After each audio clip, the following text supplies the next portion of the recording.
ഇന്ന് ഏറ്റവും സന്തോഷകരമായിട്ടുള്ള കാര്യം എന്താ വെച്ചാൽ എല്ലാവരും നേവി, ആർമി, കൂട്ടായ്മ, സിവിൽ അഡ്മിനിസ്ട്രേഷൻ, NDRF എല്ലാവരും കൂടി ഒരു കൂട്ടായ്മയിൽ ഇന്ന് പറഞ്ഞ പോലെ ഒരു കൺട്രോൾ സെൻറ്ററിൽ സ്ഥാപിച്ച് കോർഡിനേറ്റഡ് ആയിട്ട് എല്ലാവരും സഹകരിച്ച് ഭയങ്കര വൃത്തിയിൽ അതുമാതിരി ഇത്ര പെർഫെക്റ്റായിട്ട് പ്രവർത്തിക്കുകയായിരുന്നു. ഇന്ന് ആകെയുള്ള വിഷമങ്ങളും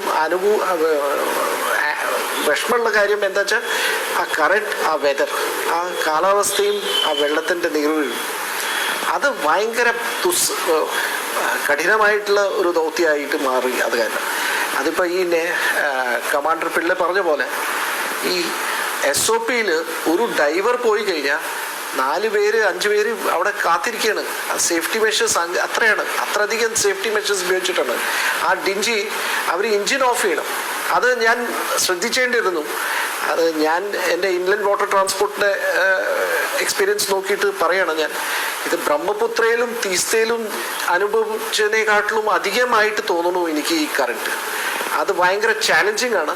ബ്രഹ്മപുത്രയിലും തീസ്തയിലും അറിയാലോ എത്രയോ അപകടങ്ങൾ പറ്റിയിട്ട് ദിവസങ്ങൾ 20-21 ദിവസം ഒരു ബസ്.